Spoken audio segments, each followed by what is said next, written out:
Yo, how's it going, guys? It's Richie Unicorn Caller here, and I hope you guys are having a wonderful day. We are back with yet again another discussion, and honestly, feels like I'm doing spam at this point. I know you guys can't stand me, especially having these discussions, but yeah, we're just gonna talk about a little bit about the crown shop. We gotta be really careful on the choice of words here because some people love the crown shop and other people don't.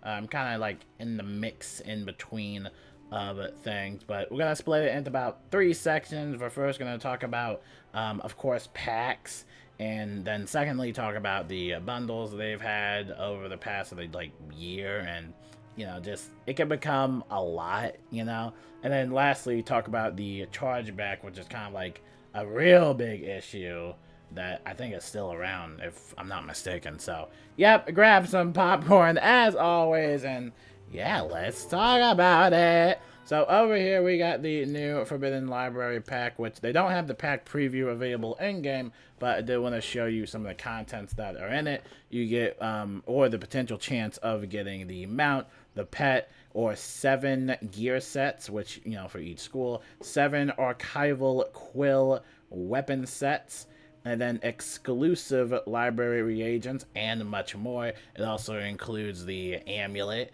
and also the deck and also the ring. I would know because I opened up a few of them in a future pack opening video. And I'm not gonna lie, this is a pretty nice pack. I even got the permanent mount, which I gotta say, the permanent mount is amazing. This is probably like one of my favorite mounts they've made in a very long time. I absolutely love this design, and hopefully they keep doing that in the future. But yeah, adding on to the much more part, it also comes with your occasional seeds or housing items or just pet snacks and treasure cards. And yeah, it can become a lot. If I didn't say treasure cards a lot, it can become a lot, and of course the loot pool can be very big. You might not get exactly what you want. Luckily, I got most of the life gear, which I don't necessarily want because I was trying to go for the life amulet that I wanted to showcase in a gear comparison video. Of course, I didn't get lucky, but surprisingly, I did get the mount, so it's all based on luck or how they adjust the I guess rate at what you would get the amount or whatever, and it's all, it's all subjective, right? Some people, I know everybody loves opening up packs and stuff like that. It's a nice little surprise mechanic. Of course it can become, I would say, a little bit risky because of course it can be a little bit addictive and it can lead to gambling and stuff like that, and not just Wizard101. I don't want to just single out Wizard101 like, oh, Wizard101 sucks. No, this happens in tons of video games. You open up as many packs as you want and you hope for the best.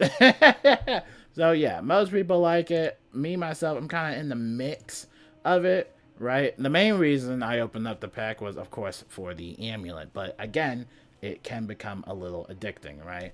There are some loot pools where it can become way bigger than this because sometimes they even have more pets or more variants of a mount. So it actually can become bigger. But, it can become, a little bit iffy. And going back into the well-memed about geometric table in February, I believe one of the content creators mentioned something about how it's compared to Honkai, in which case is a gacha game. And, I know it agitates people when we compare Wizard 101 to any other video game that isn't an MMO, specifically a spell card game or whatever. But I feel like it's kind of the same process because in Honkai Impact, when you're opening up these packs, they actually show you like the drop rates, and they're a little bit more transparent with you. Be like, hey, you want to open up all these pulls, you're trying to pull that 5-star character. Well, this is the rate at what it's dropped. But the really interesting part is that if you open up like 10, you basically get like, I guess, a guaranteed like 4-star or 5-star and above, right? And it's really interesting. It's kind of like made me realize that, Honkai's really fun, but then when you go to Wizard 101, it's like, you can open up as many packs as you want, and you still will not get what you want. Like, if your luck is really bad, it can get to that point, right?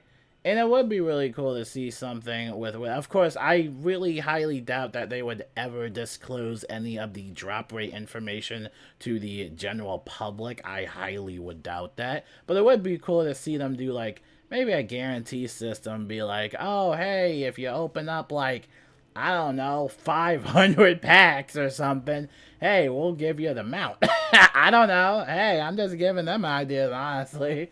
And it might even encourage people to buy more packs. I don't know. I don't know, you know? I just know that in Honkai, it definitely encouraged me to, like, keep pulling over and over again in that game, because I am guaranteed that potential chance of getting the character, even though if I don't get it, you know? I don't know. I don't know. It's all something interesting. And of course, they've introduced the super packs, which apparently have a quote-unquote 3 times higher chance rate of getting the mounts in the game. I believe they kind of separate it. Sometimes it's like mounts or spellments or something like that. I think it's mounts, but yeah, you could buy those super packs. And of course, they got the pack bundles, which you can buy like 12 for the price of 10.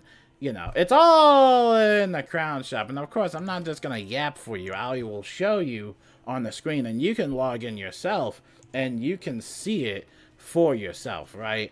But that's kind of like my main gripe with packs. And then of course, going on to gear, I feel like gear has kind of lost its quality in farming, especially when it comes to some of the higher up content, such as the raids or the nightmare dungeon. I mean, there's always a pack that is always going to rival either the raid gear or the nightmare dungeon gear, and it kind of just makes like farming kind of like useless in a sense. Like, not to say it's completely abandoned, but it's like, you know, what's the point of like farming for this gear if it's already going to be in a pack a few months later, right? I think I got comments from that around when the Nightmare Dungeon came out. A lot of people were talking about how they didn't even want to do the Nightmare Dungeon at all because they were just going to just spend money on the pack, right? It's kind of the same thing with the Spellman pack that we talked about. You can basically upgrade your spells by getting the Morganth Saga Spellman path, right? You can get this pack and basically just upgrade your spells that way, right? I wouldn't recommend it, but you know, if you want to, it's there, it's available, right?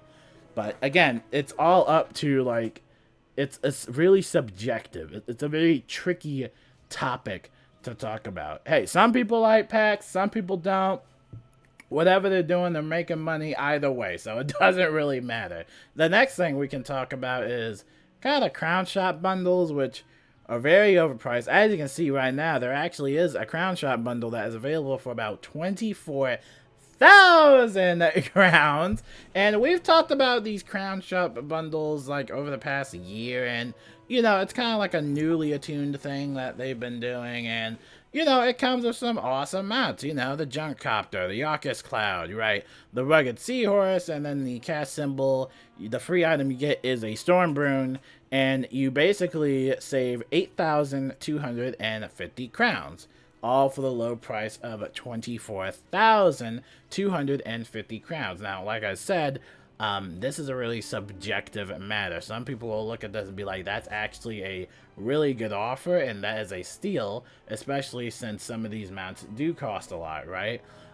So people might think, you know, that is a steal, but I think everybody has to ask themselves, do you really need this bundle? You know, no, I do not want to hatch at the moment. But you have to ask yourself, do you need this bundle, and is it going to benefit you in the game? You know, surprisingly, though, people do buy these bundles regardless of the cost. Apparently, people do buy these, which I don't know why, but apparently people like it. Going over here from the pet bundles, which pet bundles are usually always expensive, and I never know why. You get the Spark Beast, a little Siren, and then it's always Mega Snap Packs. You will see that in every pet bundle there is in the Crown Shop. They will always have a Mega Snap Pack in there, which the Mega Snap Packs don't really make a whole lot of sense. I mean, for the theme of it, it makes sense because, of course, you can feed your pets a Mega Snack, right? But then you have to consider, like, if you have a garden or if you have couch potatoes, you already have a big plethora of, mega snacks. But again, that's all of subjective matter. Some people might not have a garden, and some people might not have these pets, and some people might have the luxury of having 18,750 crowns. And of course, the free items you get are the Grimoire, Spectral Piggle, Viper in a Jar, and a Lightning Bat, which I'm pretty sure a Lightning Bat is like a very common type of like pet. I don't know if it's common or like a crown shop only pet. I don't know. And another thing is that, again, I could go on and on about this. And then you also have to take into account of like the pet stats and stuff like that. If you're a pet collector, I'm sure you'll definitely want to make sure you check out these bundles. But it can become a little pricey and just a little lot. It can become a lot, it can become a lot. It's even gotten to the point where they actually have their own little bundle tab in the gameplay options, right? Which is crazy, right? They got all these bundles that are available. Here's another one, the Spring Chicken Bundle. It gives you the Spring Chicken Pet, the Springing Chicken Pet, and then a Pet Egg, 3 Mega Snack Packs, and you get 5,000, or you save 5,500 crowns, right? And again, that's all subjective. You got the Bunny Bundle, which comes with a bunch of bunny mounts. This one might actually be worth it, especially if you want to collect all the mounts. But again, this is for 13,500 crowns, so you kind of have to check that out. They've also kind of gotten with Beast Moon as well. I think they used to have like a Lunari Beast Moon bundle, but I think they took that out. I don't know what happened with that, but this is for Beast Moon. You can get all these gold idols for 6,000 crowns, kind of give you a step up in the Beast Moon competition. And then I think we mentioned that in a video on how like Beast Moon is basically kind of being like, I guess, semi-pay to win in a sense, right? And people didn't like that, but again, it's all a subjective matter. And there's tons of expensive stuff that you can roast in the crown shop, of course. And like I said, it's all subjective. If you like it, you can go buy it. I'm not going to discourage you guys from, not buying stuff. But the next topic that we're going to segue to is something that is very interesting. And again, I want to be very, very cautious. Can't even talk right now. I want to be very cautious on how I word this and talk about this and stuff like that, because this is still an issue, and this is kind of like, it's not like a funny, oh haha, very funny, it's not like a joke or anything. Like, this is an actual serious issue that is still in the game, that still does need to be addressed, because till this day it's a very rough world out here for the crown shop. And the first thing, or at least the last thing we're talking about, is chargebacks, which, if you don't know what a chargeback is, basically, if someone gifts you an item, right, in Wizard101, they go in a crown shop and they're feeling nice, they gift you, but then they go on their little account, it could be PayPal or credit card, whatever they do. If they charge that back, and this is the crazy part, you will be banned. And I believe the recipient will also be banned at the time. I'm not sure how exactly it works, but you yourself are banned. And we heard this story a lot of times, especially with content creators. I think it happened a lot like 2 years ago, where all you would see are all these content creators getting banned out of nowhere. Everybody's getting banned left and right. Nobody knows what's going on, and oh my god. And it's a very I want to be very careful on how I word this, because I did have friends, right, content creator friends, that were affected by this, and mentally it was very taxing on them, because the whole situation was just awful. The whole situation was awful. And we go on to talking about, internet safety and, not taking any crown codes from just anybody or from a sketchy website and stuff like that, of course. But when people do charge back the items, it really does hurt everybody in that area, right? And I did hear stories about, apparently if someone does get charged back a questionable amount, whatever the amount is, apparently you would have to, like, send a money check order or something like that. I don't know, like, 100% of the details on how to, like, get your account unbanned. I don't know if they, like, revert your crowns or something like that. I don't know, like, how the process is, but the main story is they don't hey, KI want the money. They're not just gonna let you off the hook, be like, oh, okay, we'll let you off the hook. No, somebody has to pay, right? And which could be you, which is the victim. And it is a very sad story, and it is a sad situation to talk about. And it's kind of funny because in the updates we had a while back, we actually had something that kind of slightly encouraged this behavior, and this was the wish list. And I don't remember what year this came out on, but if you go all the way to the right tab, you can see a wish list, right? And over here, you can have it set to public, friends only, and private. You should always set yours to private or friends only. And even then, I still wouldn't even do the friends only part. I would always set it to private. I kind of think of the wish list as like a mini list of the things you kind of like want to get or you want to buy and stuff like that. But if you set it to public, you're opening up your account to just a lot of possibilities.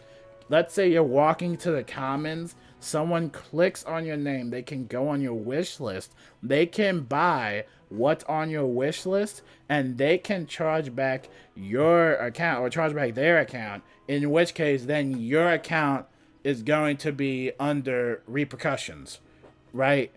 And then you'll get banned, and then you're going to have to email support, and then you're going to have to go through the hassle of typing up a letter, be like, hey, KI, like, what's going to happen? And, they run you down the instructions or what's going to happen next. And it is a very, very exhausting process, at least from what I've heard from back in the day. And as of right now, there's really no way to counter this, right? And even if you do have your wish list on private, any of your friends could do this, right? And it is very dangerous and it is very risky. You have to be, I don't know, you just have to trust the process of your friends. You have to have very trustworthy friends. And I have trustworthy friends. I've always been gifted a lot from time to time by respectable people, right? And, I've done a lot of gifts to people. I have done a lot, I mean, I could do one right now. Do I have enough crowns? Yeah, I can give an energy elixir right now to some random person, right? Let's see. I don't know. Let's give it to somebody. Kimberly. Let's give it to Kimberly, right? She's awesome. Right? I'm going to give her an energy elixir. And then boom.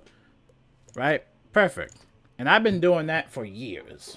Right? Not just for Kimberly. I've been doing that for years across all my friends. And I have never charged back my account or crowns anytime or at all. I never do that. But some people do that. And it is very dangerous to have your wish list on public. And even if it is private, right? Even if you do put your wish list on private, if your friends send you something and they charge back their crowns or they do something sketchy with their account, then you will face the repercussions of that and you will have to email support. So again, it's very risky. And I would have to say, besides the packs / gambling, but besides the crown shop having overpriced bundles, besides all of that, I would have to say that the chargeback issue should be probably like the top priority of KI's list, because this has been an issue for a very long time. Let alone, I feel like there should be an option to prevent gifting, right? Now, not the one that's on the website. That just prevents you from gifting players stuff, right? There needs to be an option where you don't receive gifts from the crown shop. I would literally play this game so much if they had that opportunity. If they had that option, think about how much think about how safer accounts would be, right? Especially if you're a content creator, because especially you friends to so many people, right? And you're basically opening up the door for so many dangers, right?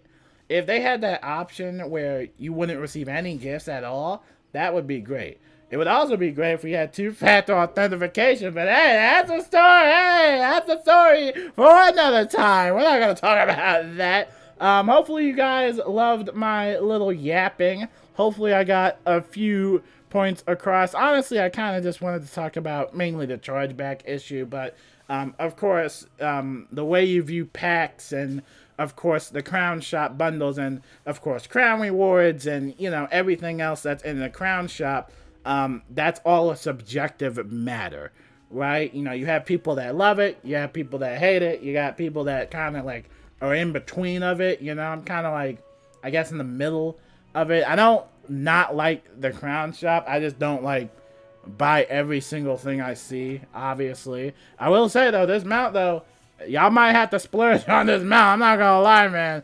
This mount is pretty cool. Probably one of my favorite mounts. Now, all we need is mount stitching. That is all we need. I would love to stitch this mount with my Mammoth mini mount. I mean, this is an awesome mount. But, again, hopefully that gives you a little bit more insight about, everything going on. But, yeah, we'll see what happens in the future. And mainly, I really do want to see them do something about, you know, chargeback issues and stuff like that. You know, hopefully they do add an option like that, because that would be really cool, honestly. That would be interesting to have, but I don't know. We'll see what happens. Until then, I'll see you guys later. I'm not sure if I want to upload this video or not, but we'll see what happens. And yeah, have a wonderful day, and peace out.